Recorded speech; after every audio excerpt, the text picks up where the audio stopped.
Welcome to Hub City Now with your host, Tyrone Tony Reed. Hello and welcome to Hub City Now. I'm your host, Tyrone Tony Reed Jr., and we are here today with Fred McKinnie. I don't know why I want to call you McKenzie. McKinnie with Area Relief Ministries. We've had him on the show before, and we have him back on again to talk about the Area Relief Ministries Salt and Light Dinner. What number is this? How many This is years? the 40th. The 40th. This is the 40th year for Area Relief Ministries. Salt and Light, I don't know exactly how Okay. long. It's been probably 10 years or more. Okay.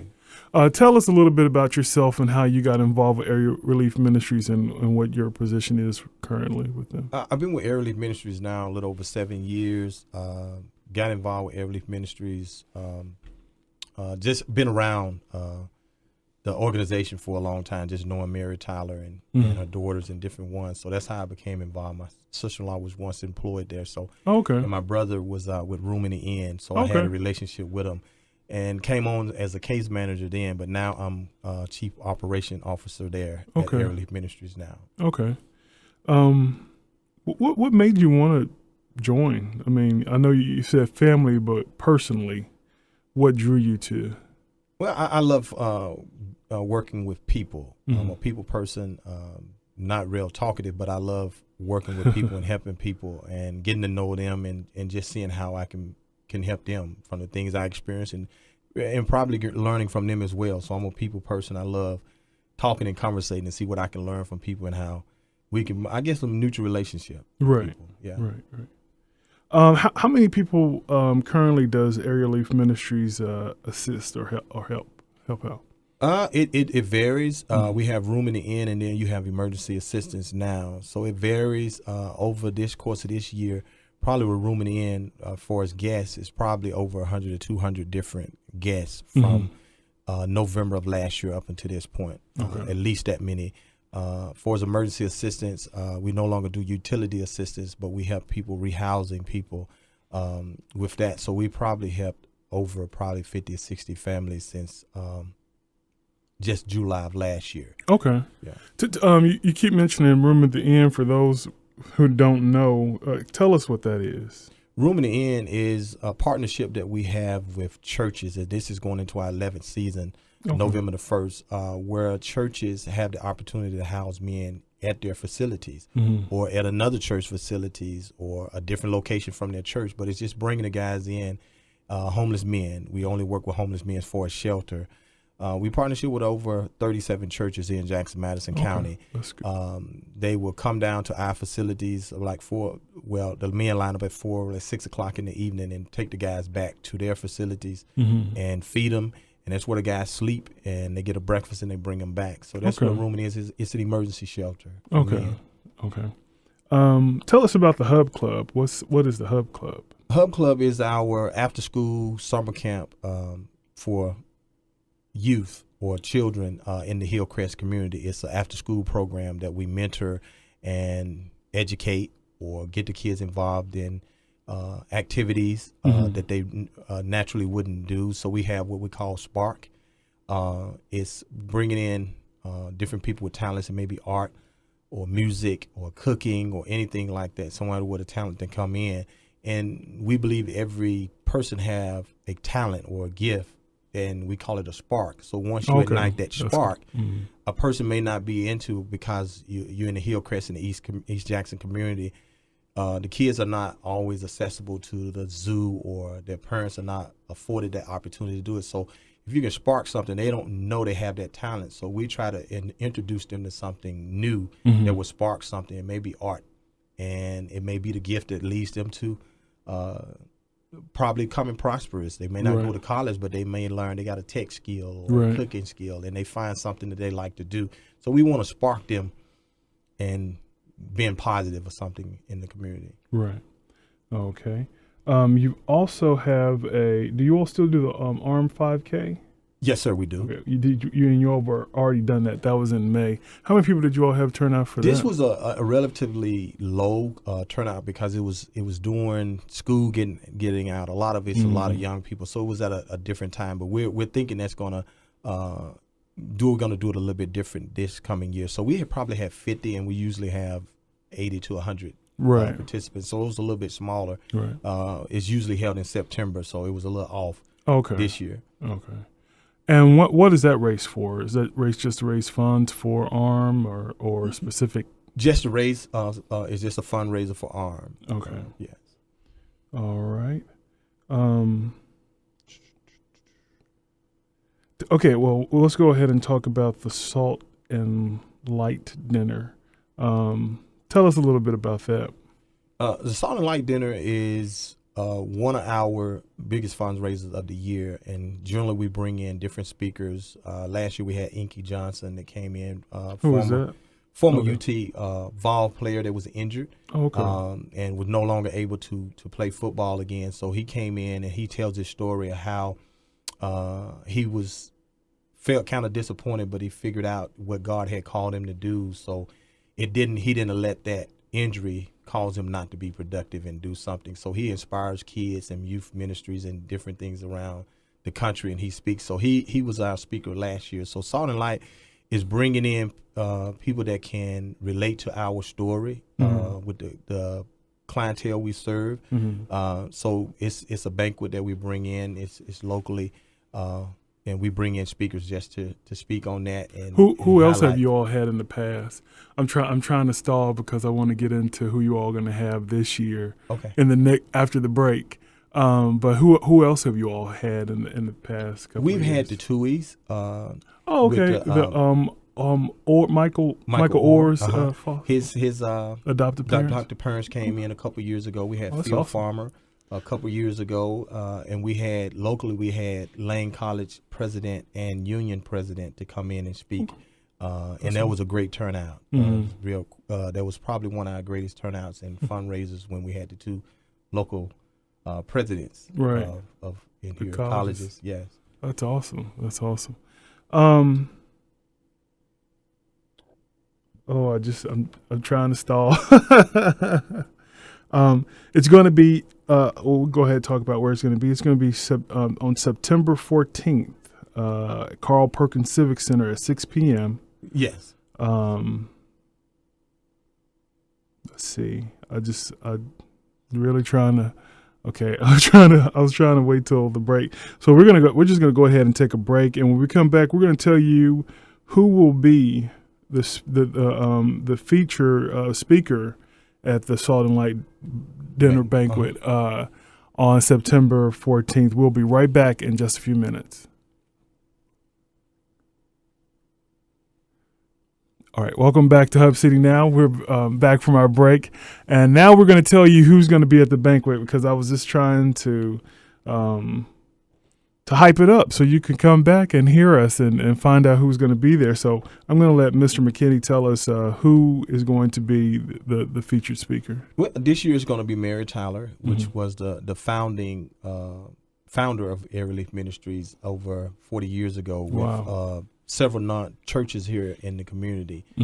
So Area Relief Ministries is deeply rooted into church affiliation. That's how it all started, with churches coming together and wanting to meet the needs of people in the community. So they started what they call the Greater Churches Fund, where the churches were at.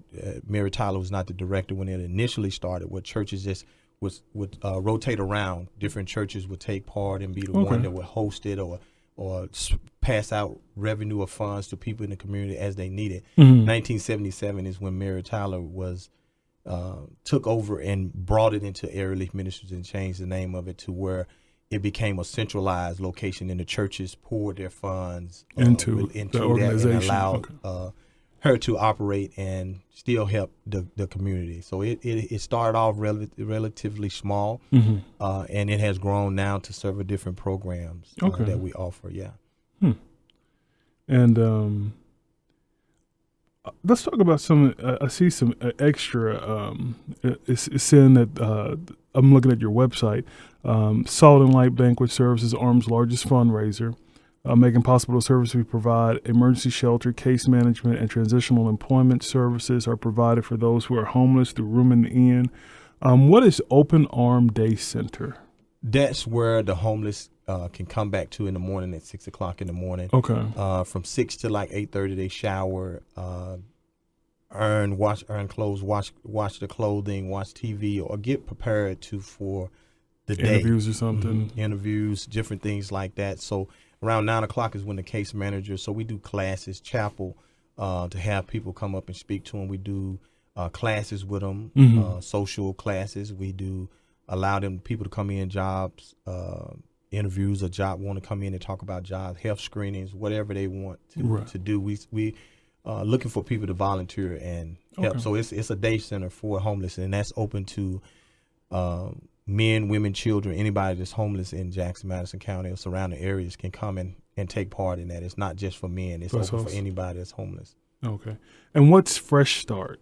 Fresh Start is our transitional work program that we started probably 2013, and it helps fill the gap for work history for guys that has been unemployed for a number of years. It fills the gap to transition them back to permanent employment. So we have a lawn service that we contract out to different businesses, or this year we're just sticking with businesses and a little bit of residential. So it allows them to get some work experience. And then they'll have that for their resume, and Yes. they say, hey, I have been employed for this amount of time, and it helps. And we've had success with it. Some of them go to work with Lane College and over at Miller's Lumber Company, and are still working there. And some have gone on to different factories. That's awesome. And different things. So it's been successful where it builds that, and it gives them a sense of dignity and respect. Right. Everybody wants some money, so and they're actually employees of Area Relief Ministries. So they get a paycheck, they get taxes taken out, child support if they pay that, they find out all that is deducted. So it helps them to be back actively part of the community. Okay. All right. And we already talked about Hub Club, how that helps. And Arms Emergency Assistance Programs. So let's talk about how much the dinner is. How can people? What kind of prices are we looking at? This year it's still the same. It's $400 a table, $50 a ticket. So we're still, if people still want to get it, they can get tickets or different things like that. They can call Area Relief Ministries 423-9257, or they can go to our website at areareliefministries.org. Okay. So it's $400 a table for a table of 8.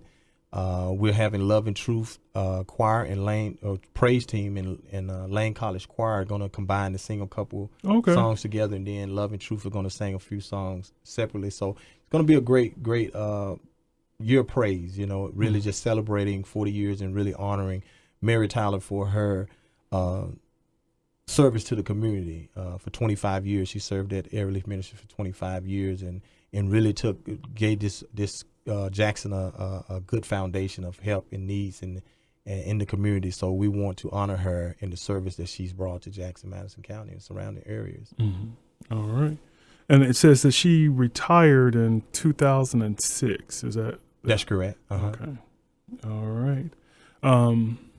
Anything else you like to tell the people out there about Area Relief Ministries, those who may be on the fence? How can people donate? Yes, you can go to our webpage at areareliefministries.org, and you can go to menu and click pay, and you can click on that and donate, and it can be automatically taken off your credit card or whatever, or you can call and we can get an automatic draft from your account every month. You really be helping our community. We service the homeless. We service people that are needing housing, that's needing medical assistance, dental extractions, prescription meds. It's not on a scale that we can just help if you have insurance and different things. We try to just limit it to ones that don't have insurance, and so we try to do that and point them in resources that they can help. So with the Hub Club, we're really restructuring, so we really need volunteers to kind of help us with the Hub Club and even helping the Area Relief Ministry. So your money is going to help kids and homeless people. How big is our homeless population here in Jackson, Tennessee?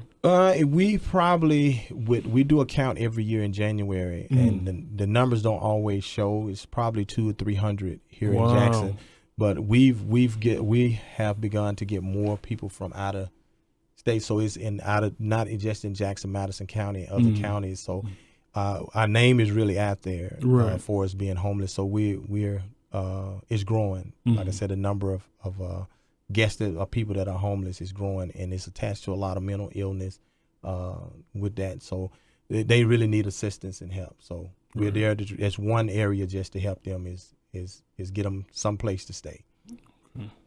All right. So remember, everyone, the annual Salt and Light Banquet is going to be on September 14th, 2017 at the Carl Perkins Civic Center. And this year's the feature founder, Area Relief Ministries, Mary Tyler, will be speaking about her inspiring story of overcoming the odds in order to help those in our community. You can find out more information on areareliefministries.org. You can call, what's the number again? 423-9257 and 731 area code. All right. If you have any if you need any more information about Area Relief Ministries or the banquet, and I'm going to let Mr. McKinney lead us out. Anything else that you'd like to add?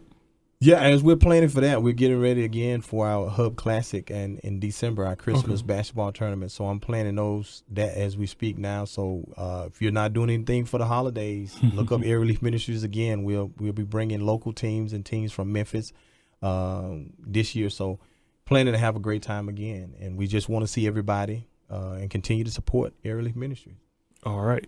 Thank you so much for coming in and speaking with us. Thank you. We'll be right back after these messages. Hello and welcome back to Hub City Now. I'm your host, Tyrone Tony Reed Jr., and we are in the news segment portion of our show. We are joined by Bill Marable, who is the publisher and CEO of the Crime Scene Examiner News. He's going to be telling us what we can look forward to in the paper that's on stands right now. Good morning. Good morning. This week's Crime Scene Examiner News will feature, among the mug shots and weekly arrest reports from Humboldt, Jackson, and Milan, will also feature good news with Camille Chavon. She recently attended the Black Honors Program in Nashville, which highlighted, gave tribute to such artists as the Jacksons. Oh, that's cool. It was hosted by Ricky Smiley, and it should air here pretty soon on one of your local stations. You check your news listings and you'll see that. Okay. She got some pretty good photographs with the Tito, Marlon, and was it Jackie? Jackie. Okay, Jackson. That's cool. And she's also attended the recent Borner Brothers hair show. Fall hair show, which was a summer hair show, which was where was that held in Atlanta. Okay. And she's highlighting that event as well.